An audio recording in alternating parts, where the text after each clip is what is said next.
And it is mainly PowerPoint. I will talk about some things from some of the reports that happened out there. Switches.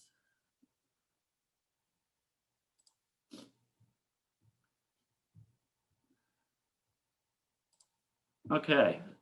All right. So from here, you can see a general location map of where this cave is. And it's essentially just a few miles east of Las Vegas. And Las Vegas is a ever expanding city out into the desert. And people who have lived here for 20 years say, oh, you know, I used to live at the edge of the city and now I'm basically in the middle of it. And so a lot of the sites around Vegas are really getting heavily vandalized just from too many people kind of going out and finding these places. And that is definitely the case with Gypsum Cave, because off of this road, it's not far to really hike up there. And so you do find a lot of graffiti and I guess just probably high school partiers and whatnot. So Gypsum Cave is an important site both for archaeology and paleontology. Archaeology being human history, paleontology being prehistoric animals or fauna.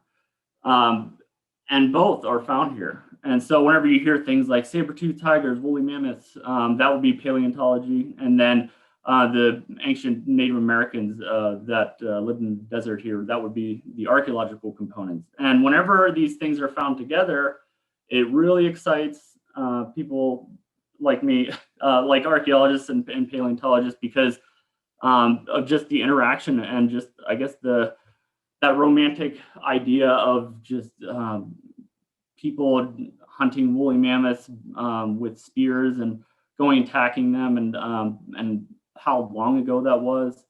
And so this cave, there, whenever certain, well, I guess the main archaeologist that we're going to talk about is Raymond Harrington, and he was a archaeologist in the 20s and 30s who did a lot of excavations around the area.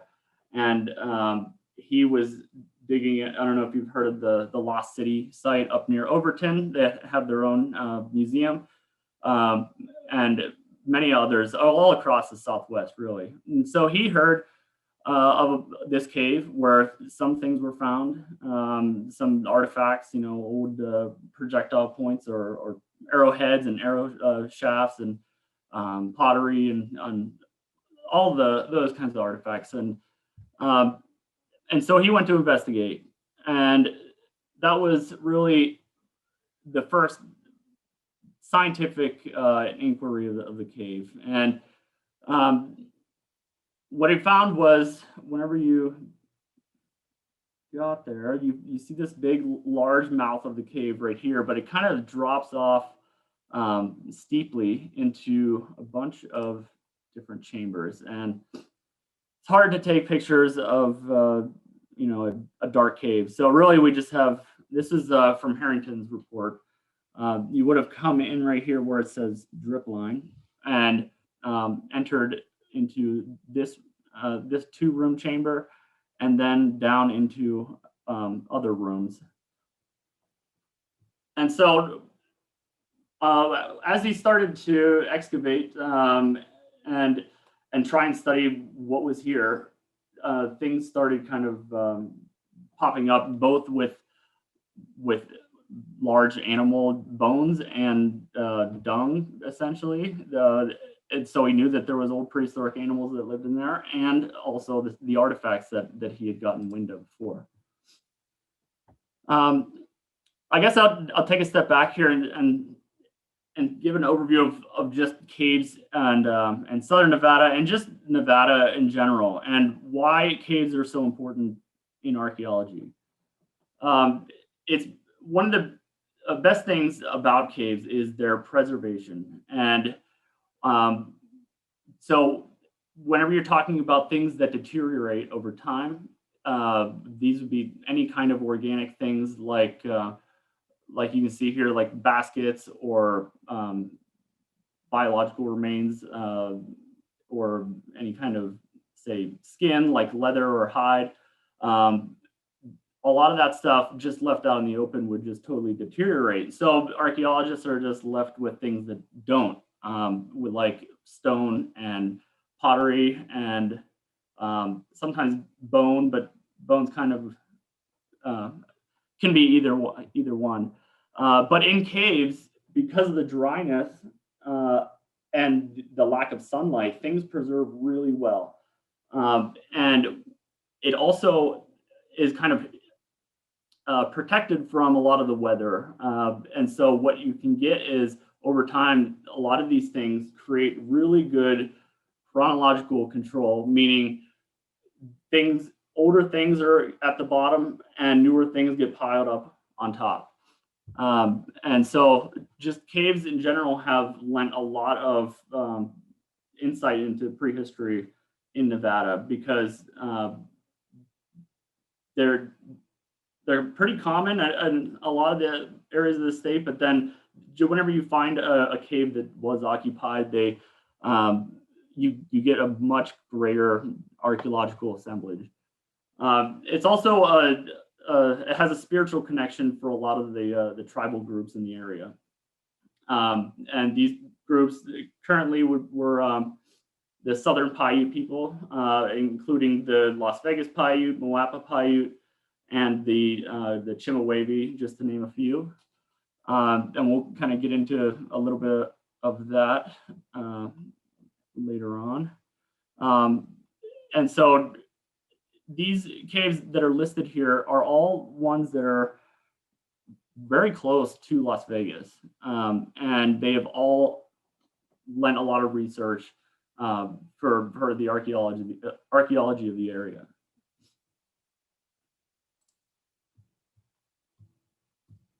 So whenever we talk about prehistory and what those caves lent to understanding that, the depth of time that we're talking about, just from some of those caves that I just listed around Las Vegas, the radiocarbon years can be seen on the left there. And what that means, BP is before present. So 2000 BP would be 0 AD. And then we go even further back. And so you can see Gypsum Cave, a lot of the radiocarbon dates were from 3500 to 3750 BP. So that's 1500 BC. And so whenever we get assemblages from a bunch of these different caves that were occupied at different times, you can start to kind of piece together how things changed over time. And that's essentially one of the big goals for archaeologists. So getting back to Harrington, like I said, Harrington excavated parts of the cave in the early 30s. And it yielded both paleontological and archaeological remains. One of the most famous things was the evidence of giant ground sloth. And if you don't know what that is, think of, maybe it's hard to even compare it to something nowadays. Think of like a big bear, but an herbivore. So they didn't eat meat, and they would have, yeah, essentially that is the skeleton of one right there in the picture. And what they found a lot of was ground sloth dung, which is good for archaeologists now because we can radiocarbon date organic material, but back then he couldn't. Radiocarbon dating was invented in the 1950s. So whenever you're excavating something in the 1930s, you really have to go with just stratigraphy and trying to piece it together that way. I mean, whenever I say stratigraphy, that's like how things layer on top of each other. And that poses a much harder issue whenever it comes to dating. And so, and then there's artifacts like prehistoric Native American artifacts, like the projectile point you see right there. And so this was huge because all of the archaeologists at the time really wanted to make the discovery of humans hunting old big things, and Harrington thought that this was it, and so it put Gypsum Cave on the map. I mean, it was, you know, the people were going in here and hunting the ground sloths because we have evidence of both in there.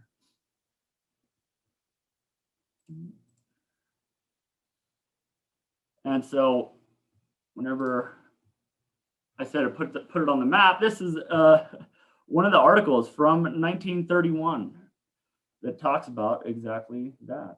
Did prehistoric man kill sloths in an old Nevada cave? And so this is just a description of just one of the scientific endeavors into it. I don't think this is even about Harrington's stuff, but it's around the same time period because it mentions Dr. John C. Merriam, the Carnegie Institution in Washington, D.C. And so, as you can see, it was getting some press back then. So what else did they find? And a lot of these pictures are from newer examinations of the collections that they collected in the 30s.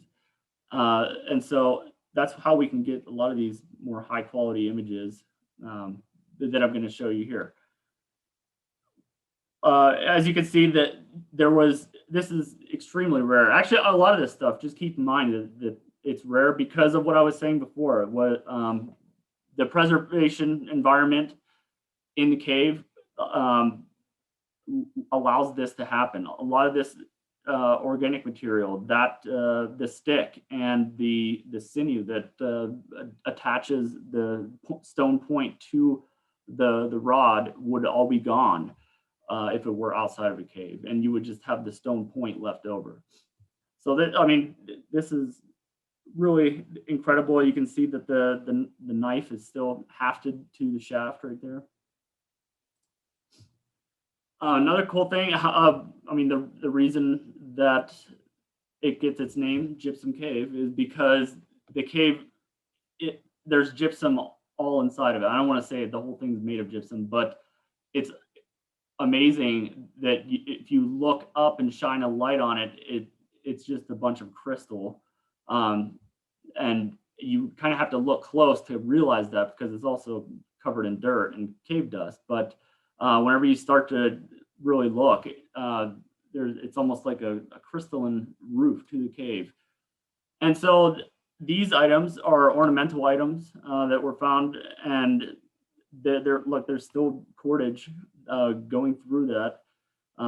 Very fine cordage that just would not have preserved if it were anywhere else. But these would have been pendants and jewelry that they would have used as adornments in prehistory.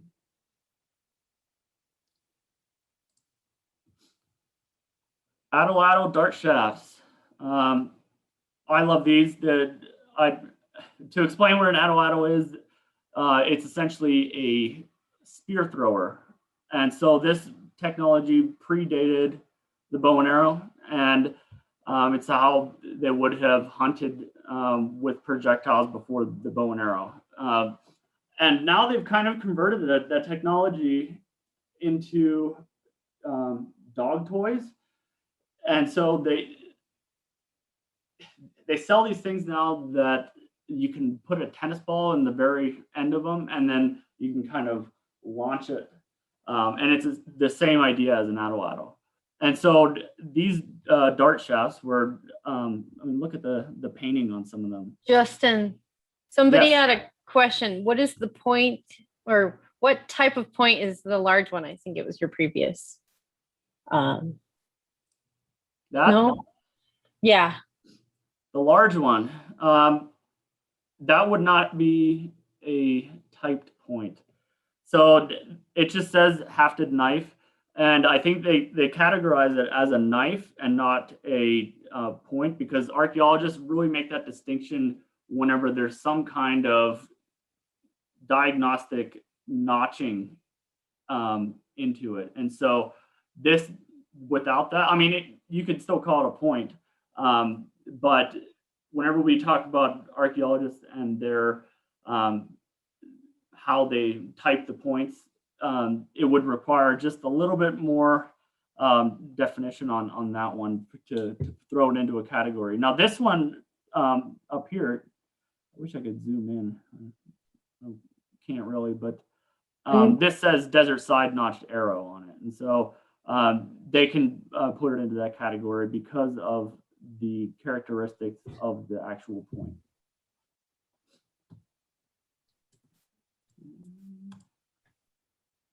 So I guess those points would have been put onto some of these dart shafts, and like I said, that this predated the bow and arrow, and so whenever you find evidence of atlatl darts, you can get a relative date of, in this region, of before 500 AD, because that is when the bow and arrow entered into the Las Vegas area, and so into the greater Southwest U.S., I think. And so it doesn't mean that people couldn't have used atlatls after that point, but I think there was a pretty quick shift in the practice of the hunting practices and technologies whenever the bow and arrow came. I guess it was just easier, more efficient.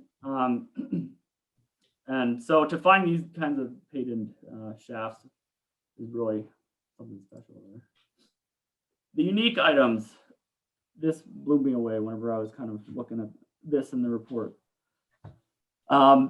So we have some of the things that are called wands and game pieces. That would be on the left. And on the right, you can see that this says 6-holed flute and 4-holed flute. And whenever I say flute, it's funny because a lot of the Southern Paiute do refer to this as music cave. And so I have a little story here. It comes from an ethnography, which is just basically people in the 30s that were interviewing, say, Native Americans at that time. And it talks about a little bit of the music, and whenever you went into there, you would hear songs at night, and songs are a big part of the Southern Paiute traditions. If I can find where I have it.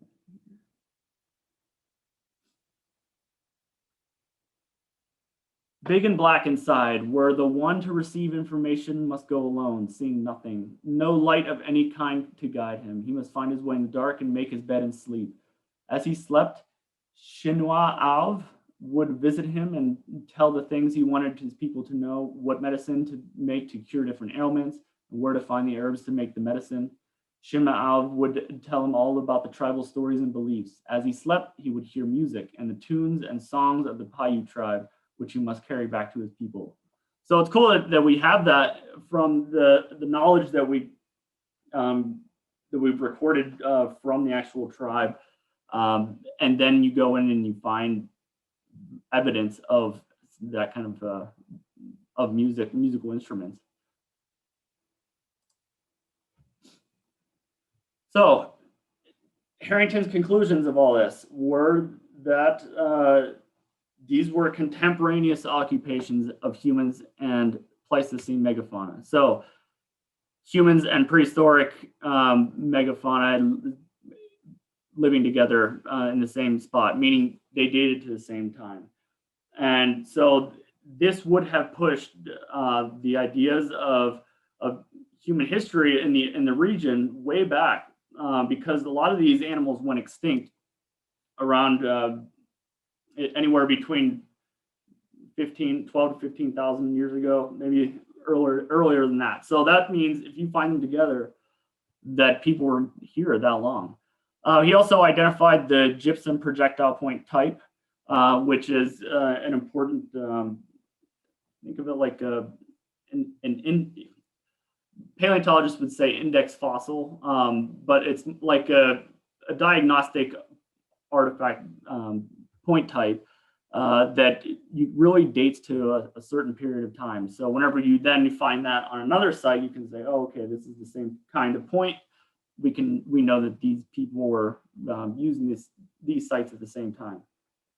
And it also laid the groundwork for just the establishment of the gypsum period in Mojave archaeology. So a lot of this is archaeological terminology, and it's trying to come up with time frames of when people lived and whatnot, and what they used and what life was like during that time. So after 1950, and after Harrington was pretty sold on this, I put the big heart there because of the archaeology joke about dates, and that I gave this talk the first time on Valentine's Day. So thought it was appropriate. They found that through radiocarbon dating that the ground sloth remains and the human artifacts did not date to the same time.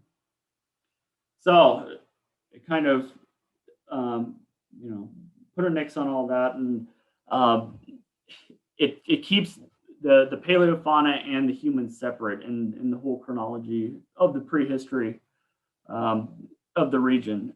It doesn't mean to say that it's not important. I mean, it would have been a huge thing, and there were even the studies after that up near Tule Springs Fossil Beds National Monument that were still trying to find evidence of people living at the same time as a lot of the megafauna around here.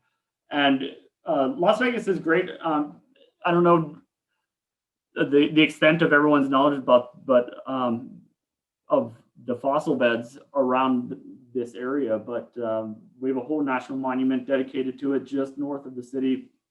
I know that there's been mammoth excavations in multiple other areas around just outside of the city. And so this was a great preservational environment for those things at that time, which, as you see here, was between 13,000 and 20,000 BP. And so that it's still an important place for paleontology and archaeology. So then in the 2000s, I think it was 2004, they went back to excavate again. And so archaeologists, it's good practice to never fully excavate a site. And so they found the areas that that Harrington had excavated, and they added on to them. So think of it like Battleship. I like to talk about excavations like the game Battleship.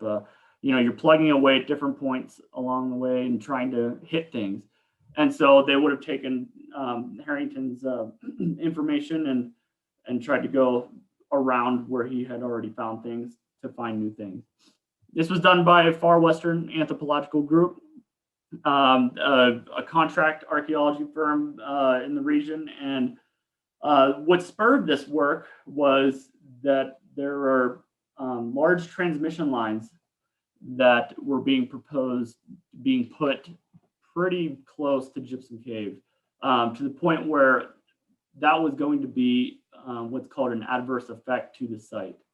And so what gives a lot of archaeologists jobs is this kind of work, is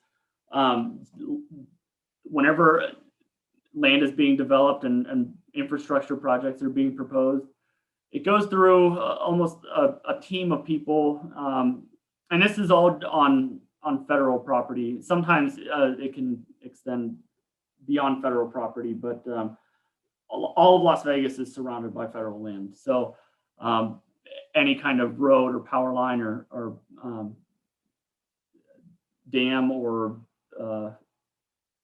solar plant or any kind of project like that would need to be assessed for the effects that it's going to have on the resources around it. And one of those resources is archaeological site. And so whenever they said that it was going to be an adverse effect from the power line, then the company proposing to build the power line then has to offset that effect with some kind of mitigation. And so it was, think of it like, okay, well, if you're going to put this power line here, that's really going to take away from the setting of like of this and the tribal connection to the place. And so then you're going to have to pay for a study to give us more information about prehistory from this site that you're affecting. And so during this research, they went out and they excavated, like I said, but they also revisited Harrington's museum collections for further analysis. And so the research topics were that they wanted to get a more detailed look at the chronology of the site and occupational history, the hunting technology, and the ceremonial practices that were done there. So this is where I'm going to change. I wanted to give you all some insight into kind of what this looks like, because I don't know how many of you have seen an archaeology report. Is this still showing is this showing the micro photographs of archaeological specimens? I hope. Okay, so in this report, this is what Far Western produced. And this is volume 2. So this is a lot of like just data that came from the analysis of these museum collections. And this was essentially the mitigation of what was produced by that project. And so there's different sections about different things they analyzed. As you can see, the radiocarbon dates. So whenever we talk about the radiocarbon dating, you get this back from a lab, and it can tell you the conventional radiocarbon date age, and then show you a lot of the data that was associated with it. And there's a lot of them. And to explain, I guess, radiocarbon dating a little more, to date something, it had to have been alive at one time, because carbon is in all living things, and it declines once the thing dies. It declines at a known deterioration rate. And so whenever you find something thousands of years later, you can do the radiocarbon test on it and see how much is left. And then it goes through a bunch of mathematical equations, and you can essentially get back how long. Well, it goes back to when that thing died or was deposited, because you can radiocarbon date dung like they did here. So what is really cool is this fiber analysis of the different fibers that were found in the cave. So this is important because Harrington would have never been able to do this. There's microscopic pictures of what of the fibers, and then what they try to do with that is try to identify what it was. Where did this fiber come from? Was it animal hair? This, you can see a lot of it is yucca, which is plant fiber. Feather, bast, not sure what bast is actually, but I'm not specialized in this kind of analysis. I can't tell you exactly why they can call it cotton or yucca. I'm sure that the specialists could, but at least you can see what they're looking at. And you can see that they're really looking at the fibers through a microscope, and they can share the pictures of it, rabbit hair and yucca. So here's what they would have used.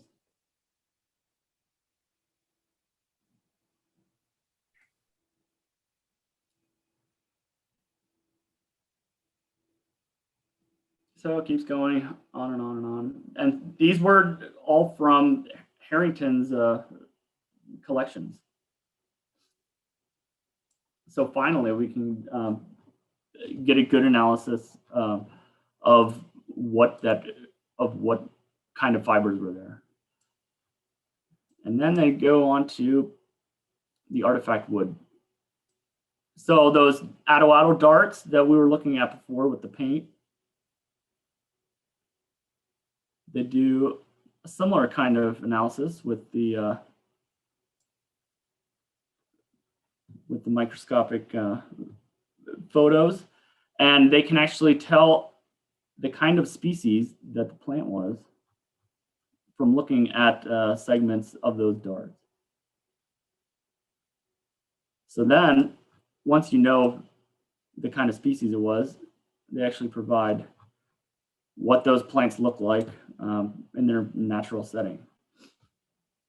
And a lot of these come from, today they're in Ash Meadows National Wildlife Refuge, which is over near Pahrump, Nevada, not too far from Vegas, maybe like an hour and a half.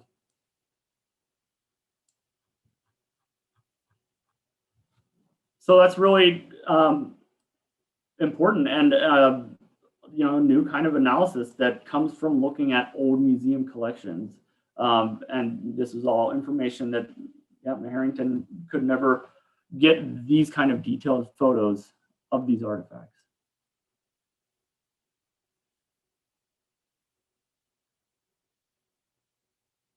I think they had one of the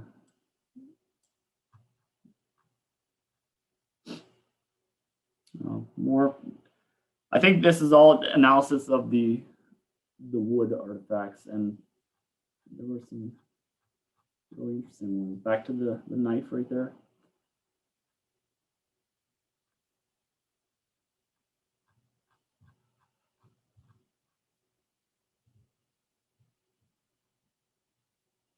So I will head back to presentation.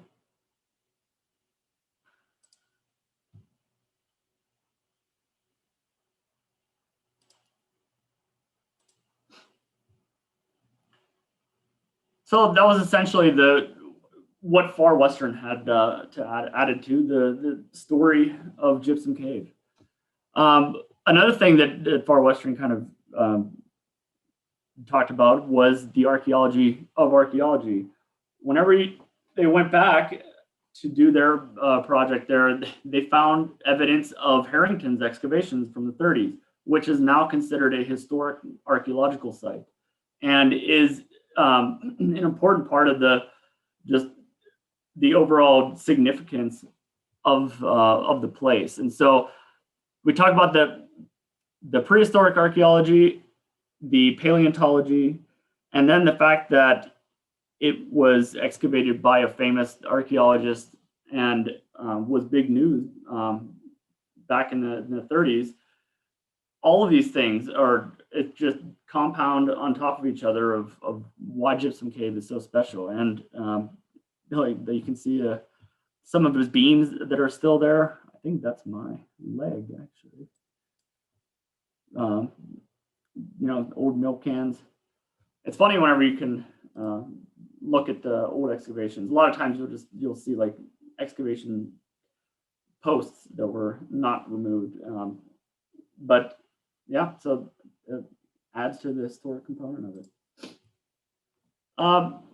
Going into the Native American perspectives a little bit, and I'm not a tribal member, and I don't want to speak for the tribe. I can't really tell you the true significance of it because I don't really understand it. But one of the things that comes out of consultation with these tribes is that we do know that it is important to them, and that's really all that we need to know. If they want to share more information, then that's up to them. And if they don't, then they don't. And but we do know that the Gypsum Cave, like I was talking before, was referred to as Music Cave.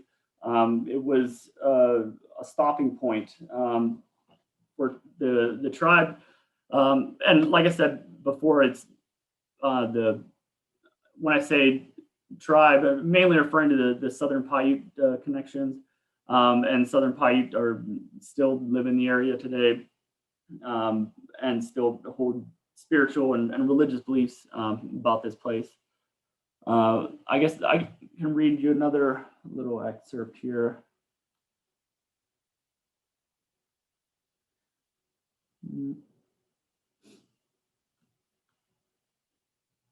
If shamanistic power did not come unsolicited, it could be acquired by visiting Gypsum Cave in Vegas territory, or a cave on the Kuniwa Mountain across the Colorado and Yavapai country. Neither offering nor fasting was required. The person went alone at night and talked to the cave, telling it what kind of a doctor he wanted to be. He stayed the night, and by daybreak, he had received a dream, that is, a spirit visitation. And so that came from an interview from in 1936, around the same time as Harrington and all that. They were doing just a lot of work in the area, probably a lot of interviewing of the people who lived here. So that's how we got that information. It's really cool to hear the excerpts of the interviews, I think. And so a few years ago, getting back to paleontology, Eric Scott from California State University also went back to Harrington's collections in the museum, and they originally collected this skull and thought it was a wild burrow and just kept it with all the artifacts and everything. Wild burrows live in the area today, and they just thought one died, kind of fell into the hole. What it turned out to be was actually a new species of prehistoric stilt-legged horse, and this was just identified a few years ago. So I think it kind of goes back into just showing you that the usefulness of going back and looking at old museum collections, because new information can be found out. New technology is always coming about. We can use new technology on these old items and discover new things. So unfortunately, like I said, Gypsum Cave is so close to Vegas that vandalism does occur, and it's an ongoing effort. Whenever I worked at BLM, there was cleanups out there, and there's signs and posts that say, please don't erase anything. But that area is pretty heavily used for just dumping and anything. I think the mountain right here that they're shining at, that the light's shining on, or not shining on, is just totally covered in glass. It's really amazing. It's just, I don't know how many people went out there and broke bottles, but unfortunately, this is modern archaeological site management. It's kind of trying to stop this from happening, because archaeology sites are non-renewable resources and they're fragile. Whenever you take something out of context, or say you go digging in one, you destroy the site. And so archaeologists, whenever they dig, we try and do it systematically and scientifically so that we can extract as much information as possible, but we're still destroying the site. And you can't ask the prehistoric people to go back and put their stuff back in it. So that's why it's a non-renewable resource. It is illegal to do this on federal land, and so I was trying to kind of put the caveat on there of that vandalizing, looting, intentionally damaging archaeological sites, like you see here, the petroglyphs, someone carved their initial all over it, or selling artifacts taken from public land. there is a federal law criminalizing that behavior. So I would give the famous slide here, don't mess with history.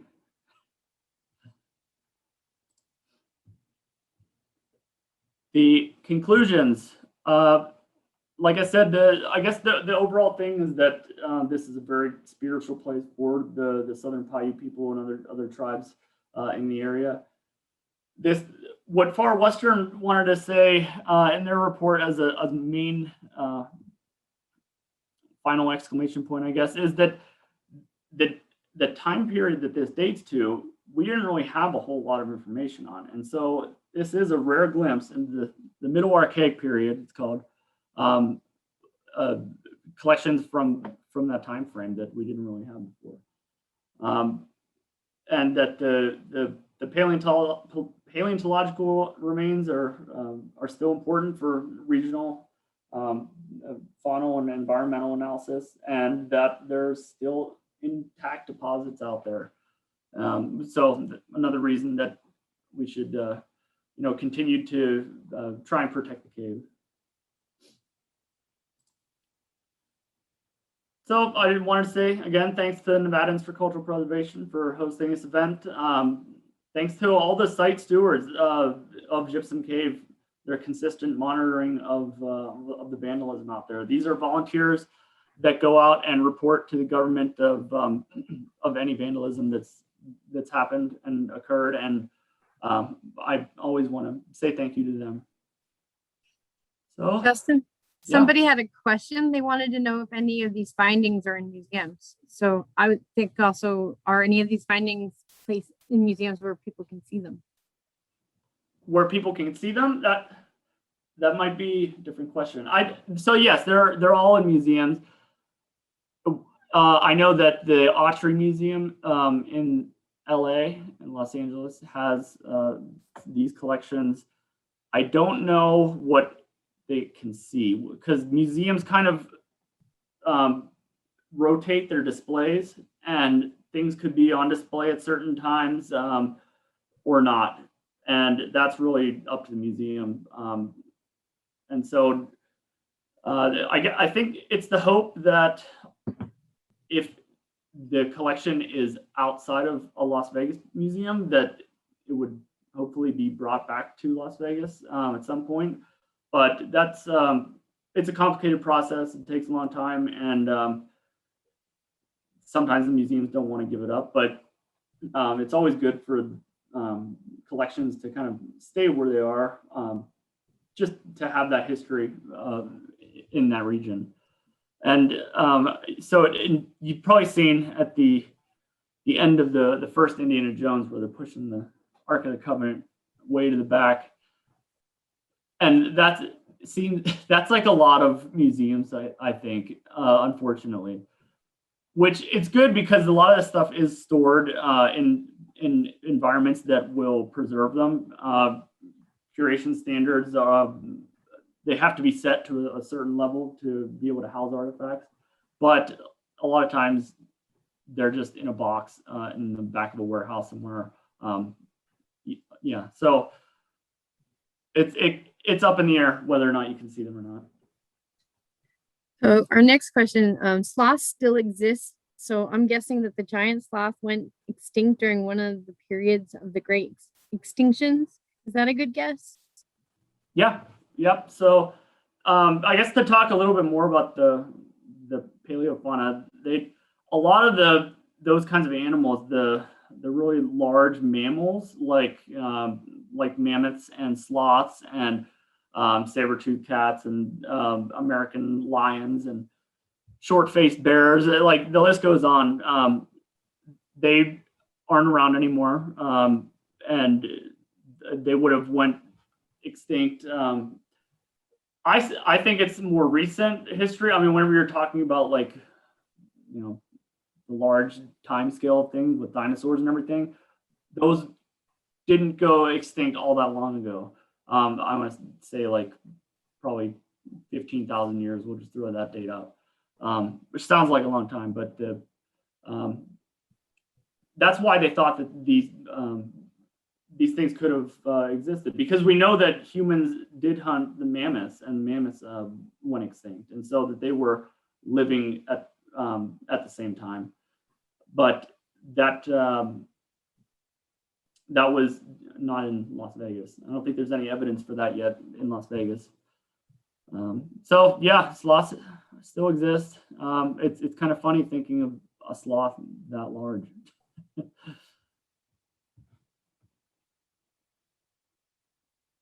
Does anybody else have any questions?